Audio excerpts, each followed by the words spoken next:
Hey there, guys. So, want to make a quick video. I will continue the saga that is my heartbreak in another video, but I think this video is kind of important to put out. It's something I'd wanted to put out for a while, um, but it's a hard topic to talk about, and I mean honestly, it's one we need to talk about. It's one we should talk about. It's one I'm going to talk about, and it is men being there for other men. And the reality of it is, men are the only ones who can really understand what a man is going through. And because we know the stigmas of what it is and how difficult it really is, as much as, we're not allowed to say that, it's difficult being a man. It really is. And I want to preface it with I've lost way too many friends to suicide. Way too many friends. I did lose one female friend to suicide, but the amount of male friends that I've lost, and I lost another friend in January, great kid, had a bright future ahead of him, and it sucks. It really does. So, why I want to bring this up is just the way it kind of works out. I was fortunate in life that I had a lot of when I needed them, positive male role models there. Whether it was a teacher or a coach or a coworker or my friend Victor when I first got my heart broken by, I wanted my world to literally end. I really did. That depression. I honestly wanted my world to end. And my friend Victor was, the one who kind of kicked me and drugged me out of that rut. And he's like, "You got everything going for you, and look at you. You're throwing away your life. You're just sitting there just dying inside because of this when all these other things are available to you." And I reached out and I thanked him again because he did teach me how to survive heartbreak. So, story. I go to the gym. Obviously, I don't talk to anyone at the gym, and if I do, it's usually just I don't even talk. I'm like, "You on that? Not okay." So, the gym is, my place for like just, beat down my demons. And for some reason, this guy started talking to me. And, he's kind of a social butterfly at the gym, but he was talking to me. And he's like, "Hey, my son really looks up to you." I'm like, "Oh, that's awesome." And he's like, he started telling me how his son had cancer. And I noticed over time that his son began to lose his hair. So, we would talk. And he's talking to me one day and he's like, "I'm really positive about, the treatment they're going to give him, this and that." And I'm looking at this man, and he's got all this hope. I mean, it's his son. Like the amount of stress that this man must be going under, and then the fact that he's the father in the family. He's not allowed to show any kind of weakness. He has to be the strong one. His wife's allowed to show emotions. His daughter's allowed to show emotions. His son is allowed to show emotions. And the son's a great kid. I'm going to bring him up right now. My God, that is a wonderful, wonderful, wonderful kid. He's 18 now, so he's a wonderful man. But he's in talking to him, I asked him, I'm like, "Hey, so I understand that, but how are you doing?" And he kind of looked confused, and he's like, "What do you mean?" And I'm like, "No, you." And I touched him on the chest. "How are you doing? How are you holding up?" And he looked shocked. No one had asked him that. No one had cared to ask him. And he's, as a man, we're not supposed to be like, "Yo, I'm hurting," So he's, especially Hispanic man. He kind of got taken aback, and he's like, it's rough. And we developed a really great friendship from that because I was the one that he could talk to and show that weakness because he had to the rest of the day be that strong person, be positive about everything, and show that he had absolutely no weakness, that he was 100%, in line with what positivity. So the kid, fortunately, beats cancer, gets his hair back. He's a great kid, and I mean, just wonderful kid because he not once, like even when he lost his hair, he would still try to make it to the gym. He was going under chemo. He was still trying to make it to the gym. He was still, very positive. Not one to ever be like, "Oh, poor me, I have this." More like, "Hey, you know what? People have it worse than me. And if someone has it worse than me, I'm not one to complain about it." And the wonderful thing about that is I had two cancer scares last year. So me getting to know this kid and seeing how strong he was, because he stared fear and death right in the eye and he didn't flinch. And I had two cancer scares. And the first cancer scare comes up and I'm like immediately panicking. I'm like, "Oh man, I'm going to die." And then I realize, wait a minute, this kid's my role model. So I'm not going to stress about it. It came back clear. And then I had another one. And again, I was like, you know what? No, this kid is my role model. I'm not going to stress about it. And it came back clear. So what ended up happening is, um, over the last few weeks, this guy at the gym, the father, has been coming up to me and talking to me, and kind of to a point of kind of annoying.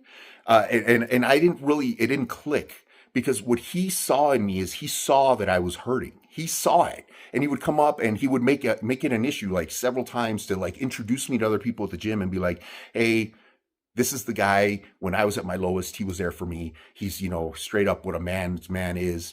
And it was kind of one of those where, he was always coming up to me. And last Thursday, I went to the gym, and that's, the day was like really hurting. And he comes up to me, he goes, "Hey, what's going on?" And I guess he could immediately see it, right? And I'm like, "No, you know what?" He's like, "No, no, no, no, no, you were there for me. What is it?" And, I told him, "Look, man, I'm hurting. Like, life's kicking me in the balls right now." And he's like, "I know, I've seen it. That's why I made it a point to, every time I saw you at the gym, at least try to make you laugh, or at least, try to make you feel important, or make you feel that you mattered, because you mattered to me. And I wanted you to know that." And it's great that men can be there for men like that. And I mean, right now, you guys are being that for me as well. The positivity on the comments, the welcoming me back the way you guys did. You are really helping me a lot. And you are the foundation for what is going to be my new path. And that'll come. I'll have another video up on next Thursday or Friday. I'm going to continue on this, but one of the main things is, again, another guy that was there today. I contacted my friend. I'm like, "Hey, I need your details. I'm putting you in my trust, in case, and he's like, "What's going on?" I'm like, "No, nothing. I'm just, updating my trust."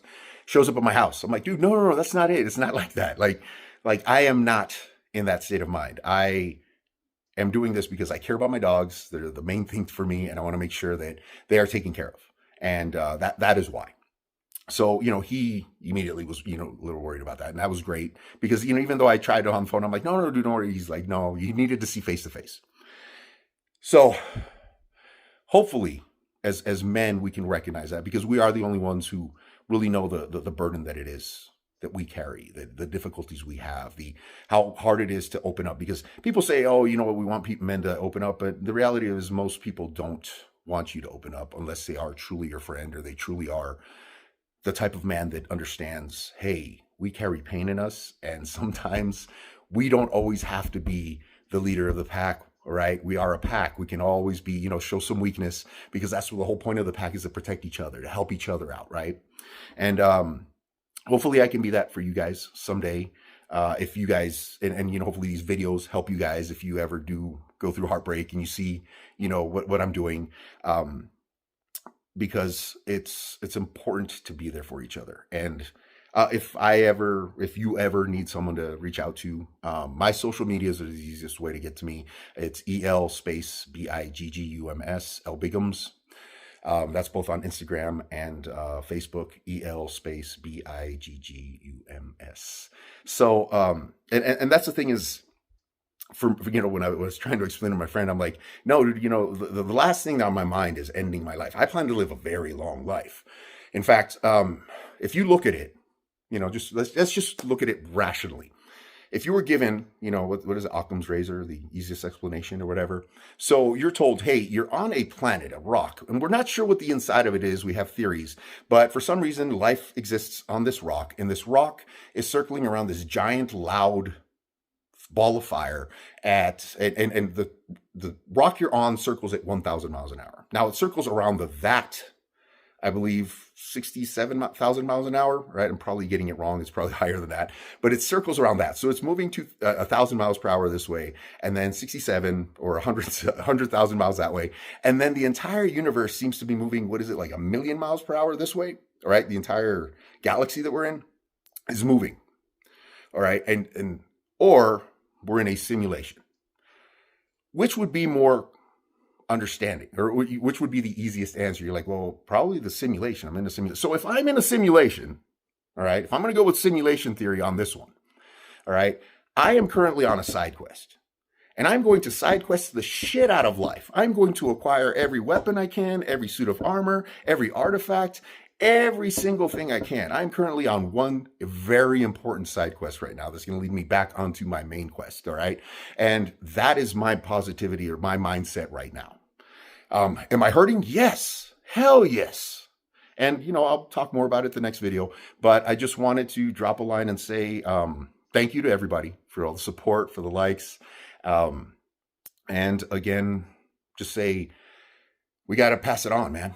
We got to watch out for each other. We're the only ones who know that. And, I have, I posted a meme, and, it was just, kind of a video montage of like war scenes saying, like you battling, the demons in your head. And quite a few people that aren't aware of my current situation reached out and said, hey, I just wanted to say thank you because you were always a positive influence on my life. You have no idea how many people you've influenced because, I've been working with young men for decades now. So it feels good to have that support. And I think every man needs that support. And, in the last video, I told you guys, I've lost almost all my best friends. It gets hard to make best friends as you get older because they have lives, they have families, they have all these other things. So appreciate it.